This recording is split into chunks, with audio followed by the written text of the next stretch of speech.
I made you make $100 million or guilders or pound or euros now, because I am the best on the planet at getting you to do what you don't want to do because you're a lazy fuck to get what you want out of life.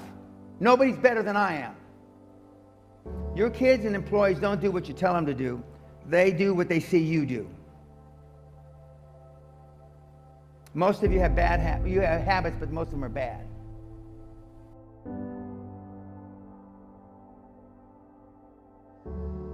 I didn't have any dreams. The only goal my father had for me was to keep me alive, not dead till I reached the age of reason. He didn't know if that was 20, 30, 40, or ever. And I didn't really establish goals other than staying alive, because I got in a lot of trouble. When I was in the grammar school, I tried to kill my teacher, amongst other things. I got expelled, not from the school, but from the district. They wouldn't allow me to go to school in the district. And I've been arrested and in jail 5, 6 times. But then I went into the military, and that straightened me out and made a man of me. But your father was a policeman. My dad was a high-profile policeman, hard, tough guy. And what did you learn from him? Well, I learned that discipline, focus, honesty. The basic rules. Yep. So there were no dreams when you were young. Mm-hmm. So what did you do after school? Got in trouble. Mm-hmm. Like we all do? Yeah, got in trouble. How did you get out? Did awful things. Got in fights, beat up people, hurt people. I was very good at that. Yeah. In that sense, I was a high performer. I could really kick the shit out of people pretty well. You were a fighter. Yeah, correct. Well, came close last year. I was honored by the Queen of England. I am now, as they call, a member of St. John. A member of St. John, which is just, but look, thank you. And it's a derivative of the Templar, the people that supposedly took Christ's body, and, you know, the Knights of the Templar. That's what it's a derivative of. How did your father respond? He beat me to within an inch of my life. Did you ever beat him back? I would never even think of hitting my dad.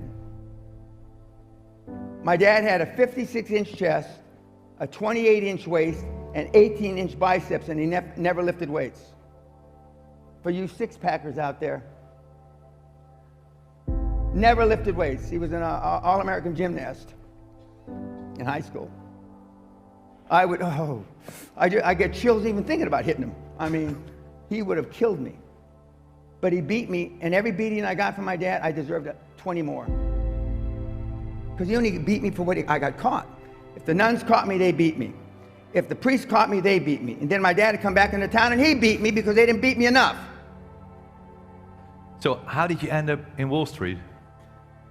By the grace of God, I lived, went off to the military, entered a private, came out 4 years later, an officer, and I was getting a big award in the military. And there was a 2-star general that was pinning something on my chest, and he said, you know, if you were in the real world, Danny, that's what they used to call me, I was a lieutenant, you could probably get rich. And a light bulb went off over my head. I had never thought of that before. I didn't know how much $1 million was, except for about that same time frame, one of the other young officers inherited $1.4 million, and he was buying all the officers' drinks in the officers' club. And I said, well, why is John buying us all drinks? He says, he just inherited $1 million. And I said, write it down for me. I'm 22 years old. And he put it with the zeros. I go, I didn't know how many zeros $1 million had. And then the general said that if you went out in the real world, Dan, you could probably make a lot of money.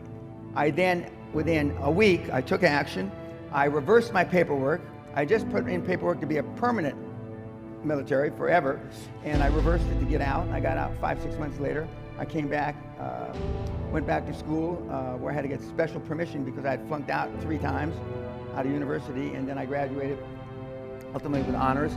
And I wanted to go where the action was, and the action in those days, and this was in 1972, was on Wall Street. So I went to work for a Wall Street firm, and I was really good at it. One, I was a good salesman. Two, I had learned to be articulate, and I had already self-confidence and self-esteem, and so those are a great combination for an investment banker in the early 70s. So what can you do to build self-confidence and self-esteem? You are who you hang around with. Show me your friends and I'll show you your future. You only have one time to make a first impression. The first impression is how you look. Now, I already know how I look, and you know how I look as well. Second impression is when you open your mouth. Most of you, with the greatest respect, can't speak properly. You go where there are people that you want to be like. You find somebody that is, and my whole basis is mentorship. Find somebody that is where you want to be 20 or 30 years from now, and go to him or her now. I had the presence of mind to be attracted to some very, very famous, very wealthy people in my 50-year career, and I went after them to, not for money, not for anything like that, but I just wanted them to talk to me and to share their wisdom. So what's your advice? I am hard. Olympic athletes say, you're as hard as my Olympic coach was when I won 2 gold medals. That's the kind of person you want in your life. Not somebody that agrees with you. Not somebody that says, it's all right, you can try again. You're only 26. You've got the rest of your life. That's crap. Now look at all these people in their 30s, 40s. Somebody told them that bullshit 25 years ago. Now look at them. Just look around the goddamn table you're sitting with. And I don't even have my glasses on. I see bald heads, gray hair. Jesus Christ, don't you have anything better to do than come to a goddamn thing like this on a Friday? You can find the people. LinkedIn is the best sales tool, social media, marketing for finding high-performance people that was ever invented. LinkedIn. Some of you, I can tell some of the people don't even know what I'm talking about. Where'd you get these guys? Jesus. Dutchies. Oh God. We're slow, you know. I was in the sun just sitting back. Oh God, just imagine if I had been Dutch. But this isn't the real world. 2, I don't sound 72, and I sure shit don't look 72. I have the bloods, labs of a 30-year-old. So what can we do to save ourselves and to save the best of the best? Find 5 or 6 guys or one guy that's on the internet that is not telling you bullshit. And there are a few, not many. But most of you are following 3, 5, 7, 10, 12 people. You read 7, 12, 15 books. What's the best advice? How to do it? The best advice is find something you love. Find something that can change 1 billion lives. So actually, it's easy to do. Yes, sir. It's absolutely dead easy. Almost everybody can do it. Well, follow the rules. Everybody, if they dress like a person, like the president of your country. Some people, again, I'm sure this is not the case for your audience, Michael, but some people dress the way you do, kids, because you don't want the opportunity. You've been engaging in self-sabotaging activity so long, it's become a way of life for you.